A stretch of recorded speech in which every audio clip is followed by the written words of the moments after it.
Well, hello everyone, and welcome back to this week's after party. We're here with Lara and Terri, and Chulo's going to be barking in the background, but that's okay. We love dogs. We're getting such positive feedback. You're loving the free stuff you're getting from the ladies, and you're using it. And I really love the emails. Keep them coming. I really want to know where you are on your path, whether you're just starting or this is something that's really helping you to get to the next level. We love to hear your feedback, so keep them coming, keep the tweets coming, everything. This video, I want you to watch from beginning to end. Do not tune out in the middle because it's super important. And Chulo has a lot to say. Can you just pick them up, please, so we can keep going? Come here. Keep going. This video is super important, and we're going to touch on a few different subjects.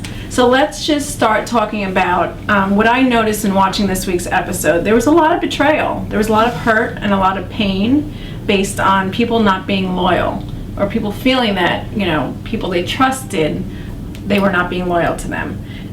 You saw it with Amber, with not only Bobby, with Melissa as well. And Jim felt the same way. They had long-term relationships that they felt the loyalty lies on their end. I have to say personally, before we get into it, loyalty to me is like so important. I'm almost like, if you were a friend of mine and I don't talk to you anymore, it's because you weren't loyal.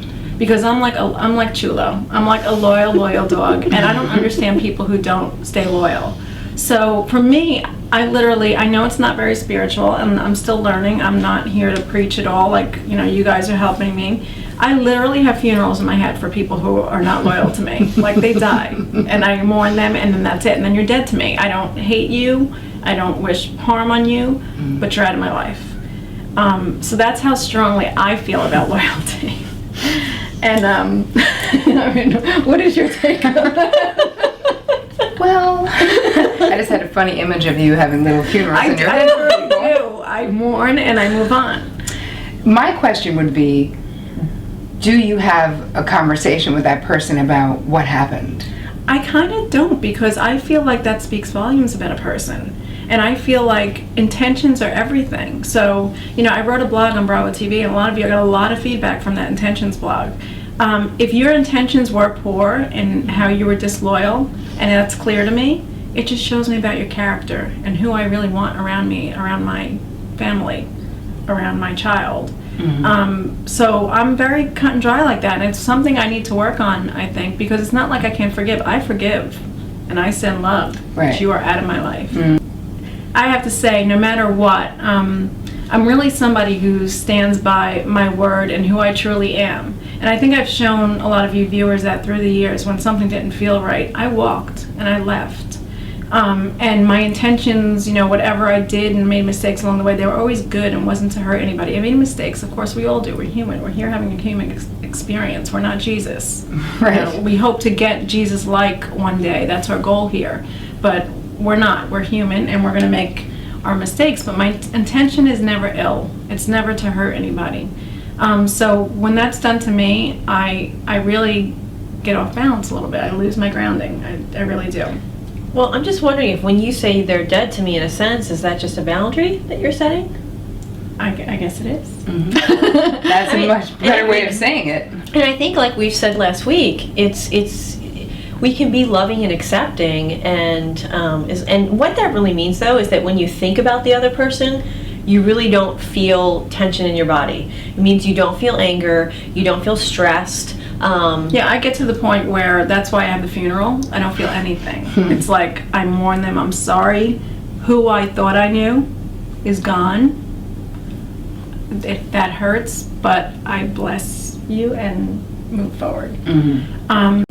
I have to say that I'm pretty good at self-control, and I'm also not going to allow anyone to dictate how I am going to react to something. I'm not going to allow someone to change who I am as a person, what I feel I want to do energetically, where I want to go on a vibrational level. Because I know once you go somewhere, you're going to attract more of that to you. And I'm not willing to do that for myself. I'm not willing to do it for my daughter, my parents, and so on. So, what you're really saying, though, is that you're not giving anyone else the power to basically lower your level of integrity, that you choose to behave a certain way, and someone else acting super crappy doesn't actually make you go, woohoo, it's a free-for-all, no, I can do that because they did it.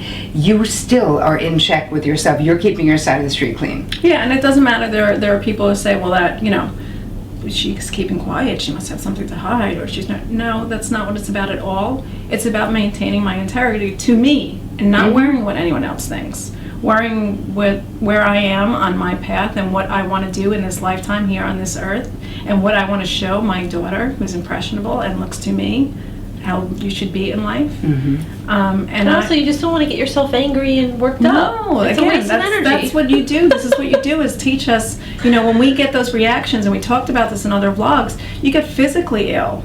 That flight or fight that we keep talking about every week, that's real. And that's harmful to your soul, to your body, to your health. Right. And I'm not willing to do that. I'm not willing to go there. I don't even watch scary movies because I don't like that reaction. Like, your soul doesn't understand if it's really happening to you or not. So when you get that feeling of rush through you when you're in a scary, watching a scary movie, Yep. I don't even want to deal with that. Do you think I'm going to deal with it in real life? No. Right. So, I'm grateful that you girls are here for me to remind me of things, because sometimes, we're human, like I said, and we're here on this earth, and we're not yet at that level of Jesus where we all want to be. We're having this experience, but we can start to grow a little bit in that space, that light. And maybe what other people are doing, and maybe part of why you're here, is to teach, is to have people see you go through this process, whatever it is, handle it. Because I'm sure you guys watching have had situations in your life where people have betrayed you, have you not? Is there one of you watching who hasn't had that experience? How did you behave? How did you wish you behaved? How will you behave next time? And what happened once you behaved in a way that maybe wasn't the best? What happened around your life? Notice the things that started happening after that. Were they good? Probably not. Because this really is what karma is about, and it's not about punishment. It actually is about energy creates like energy. This is what comes back in kind. And so keeping your side of the street clean is being really aware that if you're slinging mud, or if you were tangling, or if you were having this behavior where you're intentionally hurting someone, this will come back to you in some way. Yeah, and a lot of people don't understand. It's not always the same way. So they think if you throw a stone, that same stone's going to... No, it's going to come in a different form. It's going to come in a different way. Maybe not right away. Maybe years down the line. So that's why, it's funny. People say, they'll meet me and they're like, Tina, you're a really good person. I'm like, not really. I'm just really afraid of karma. So that's... Because believe me, there's some things in my mind like, this is what I really like. And then I'm like, no, this is not what we do. Right. Because I don't want to pay that karmic debt. Yeah. That's basically what it is. And really what you're talking about, and this is what I'm going to give these guys this week, is a self-love meditation, because that's what you're talking about. You say you're afraid of karma, but the truth is you also have a good relationship to yourself. You not lowering your level of integrity is about self-love.